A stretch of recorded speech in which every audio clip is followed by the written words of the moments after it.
মলা ঢেলা রুই কাতলে মাছের আনাগোনা, নতুন পানির জলপাতে ট্যাংরা পুঁটির পোনা। আসসালামু আলাইকুম। আজকে আমার রেসিপিতে আছে মলা মাছের চচ্চড়ি। এই যে আমি সব উপকরণগুলোকে একসাথে মাখিয়ে নেব। এভাবে খেলে মূলত মলা মাছ সবভাবেই ভালো লাগে, কিন্তু এভাবে অনেক বেশি মজা লাগে। মলা মাছের অনেক উপকারিতা। প্রতি 100 গ্রাম মলা মাছ থেকে আমরা 108 কিলোক্যালোরি শক্তি পেয়ে থাকি।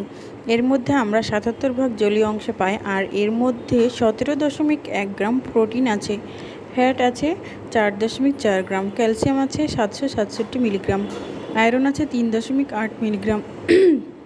এছাড়া এতে magnesium, zinc, potassium, sodium, phosphorus বিদ্যমান। মাছের মধ্যে ওমেগা-3 ফ্যাটি অ্যাসিড আছে, যা আমাদের শরীরের কোলেস্টেরলগুলোকে বের করতে সহায়তা করে। বাচ্চাদের ব্রেন ডেভেলপমেন্ট, বাচ্চাদের অন্য সব ডেভেলপমেন্টের জন্য ওমেগা-3 এবং বড়দের হার্ট ডিজিজের জন্য ওমেগা-3 ফ্যাটি অ্যাসিড খুবই উপকারী।